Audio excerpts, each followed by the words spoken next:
Welcome. We are coming to the end of the year, and I want to use this opportunity in the last couple of weeks in 2024 to help those men who are really struggling in their marriage, especially if you discover that your marriage is really getting close to a divorce. If that is you, then I'm here for you. I'm here for you.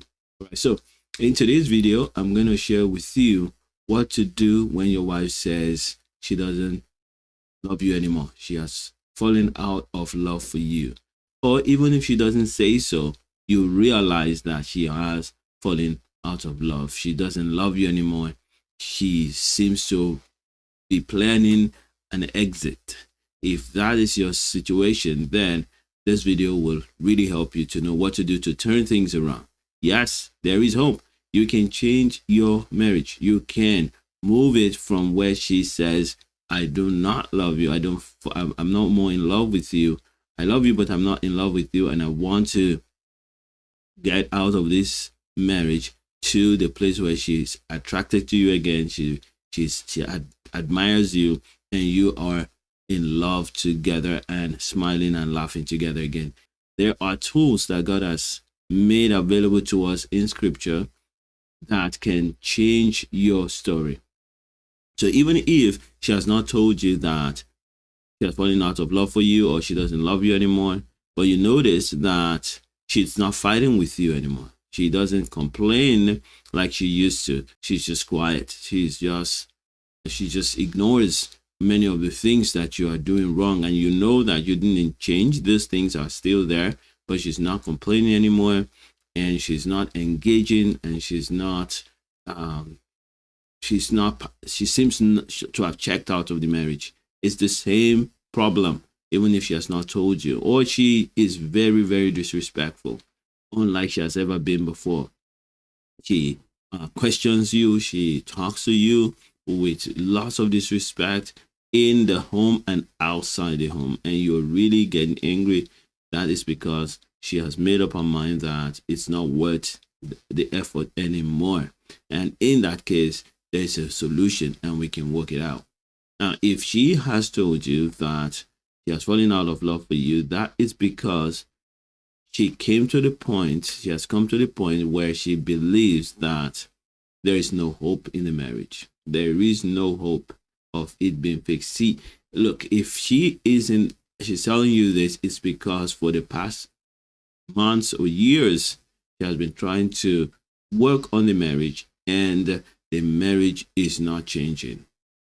Look, I don't need to know you or meet you for me to know that, because I've met with so many people, I've helped so many people, and as I help them, I discover that this is a recurring trend.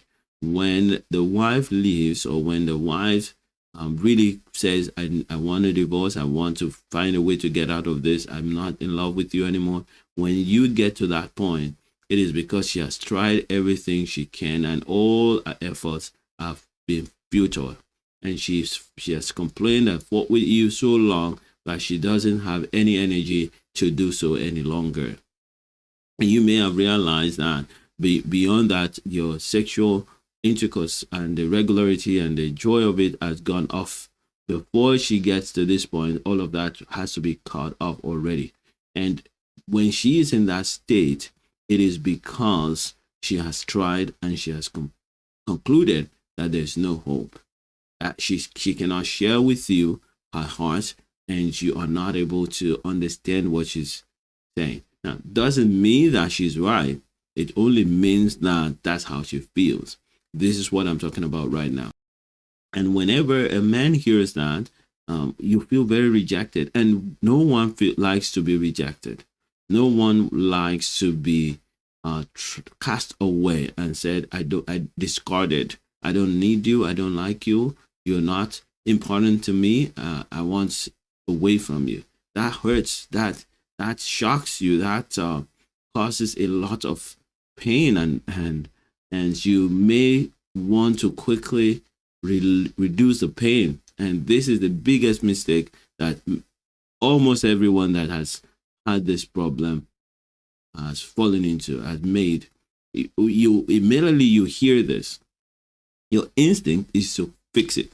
You want to stop it immediately. And you may go ahead and begin to ask her, so why? What is it that I've done? How come you say you don't love me anymore? What kind of a person is that? Are you not a Christian? Why would you say you don't love me? And then she's going to start to correct herself and say, it's not like I don't love you, but I'm not in love with you. All of that is the same. She's saying, I am choking here. I'm not feeling like I want to continue with you here. This is not safe for me. I'm not enjoying this anymore. And you may go ahead and say, this is not about enjoyment. It is about fulfilling God's will. Now, no matter how much you're tempted to say all of these things, please do not say those. And it's possible that you've already said them. It can still be fixed. But if you have not said those, do not say those. If you really want her back, you have to understand the pain that she's in. And so this is always the first place to start. Don't jump into what you feel like doing. What I want to say to you is so important, and I want you to take note of it. At this moment, all you need to do is to assure her that you understand the pain that she's in. If you do anything else, you are going to destroy the chances of, you're going to reduce the chance, not destroy, you're going to reduce the chances of getting back fast. Now, if you've already made that mistake, it will only delay when you can get things back. It doesn't completely eliminate it because you've already done a lot and the marriage is already down. Anyway, she was already on her way out. So if you do this, you go ahead, you try to beg her, you try to control her. A lot of things that people will do. You call your pastor, you call her parents, you call her friends. Whatever you are doing, they're not going to work. Because she's going to feel that you're trying to manipulate her, and she doesn't feel it. No one can force you to love, to have attraction for someone. It cannot be forced. It cannot be bribed even. Nobody can pay you to like somebody else. It doesn't work that way. When it comes to emotions, it has to come genuinely. And if she says the emotion is gone, the chemistry is gone, the connection is gone, and even the desire to be together in the same space is gone, then the solution is not to try to force it. Once you understand that, you're already on your path to transformation. The next thing that you need to recognize is, what is it that she needs to change to bring her back to the place where she is attracted to you again? What does she need? First, she needs to be in a place where she can examine you from a place of freedom, where she's not losing anything by being involved with you, just like it was when you started. Remember, when you started this journey, you found each other, you were attracted to each other somehow, you began to communicate, and she communicated with you. If she was the one that got attracted to you first, she noticed you first, then great, that the same thing happens in the sense that she said, I like this guy, let's see who he is. And when you start communicating with her, she knows that she's free to leave. She's free to stop in whatever time, whenever she finds that it's not working. That helps her to really observe you properly and choose to be with you. And the same for you. So we need to recreate that space where she's free to think and to appreciate who she has as a husband. Now, you may be locked in the mindset, and that's what I find with many believers. They're locked in the mindset that this is wrong. How can a person who loves God just want to destroy the marriage just because they're not feeling good? What you're doing is that you don't understand the pain that she's feeling, and as long as you don't understand the pain that she's feeling, you can turn things around. So try to understand that where she is right now is a space where when she projects to the future, she sees no benefit. All she can see is more pain, more emotional stress, and nothing good. Nothing. You may say, but that hurts because I've done everything I can for her.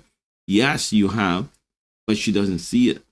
And as long as she doesn't see it, she's not going to feel safe enough to evaluate what she has or fall in love with you again. She has been complaining about stuff. And you may know those stuff or you may not. And if you don't, you can find out. We're going to show you in a few minutes how to do that. So, but how did she get here? She got here because she was trying to get the original kind of love that God designed for us to have. And you don't have it to give. You don't have it to give. And because you don't have it to give, she is now assuming that she can never get it from you.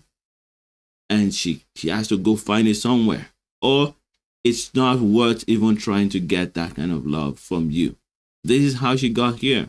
You don't have the kind of love she wants, which is the love that accepts her for who she is, loves her regardless of what she does, and stands with her no matter what, because the love is not based on her, it is based on God. That's the kind of love every one of us desires. We want to be loved for who we are, and regardless of the mistakes we make. Doesn't mean that we don't want to take responsibility for our problems and our failures.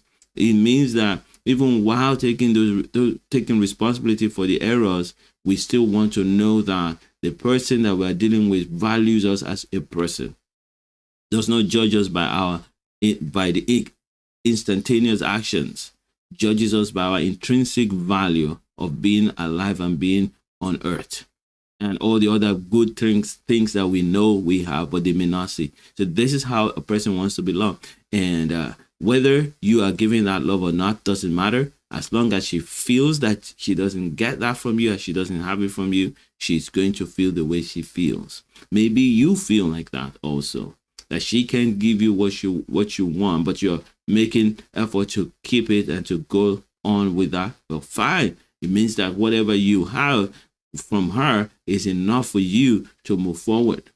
Or maybe you're not depending on her for the love, and you're depending on God for it. Maybe that's why you're able to move on. If that's the case, then you will know what I'm saying. It will make sense to you that your best bet is not to try to convince her or to rationally get her to see that what she's doing is not the best. What you want to do is help her heal from the pain that she has received, either most likely before she got into the marriage and has been increased as a result of marriage. Now, take note, marriage does really expose us to the fact that we do not have God's kind of love.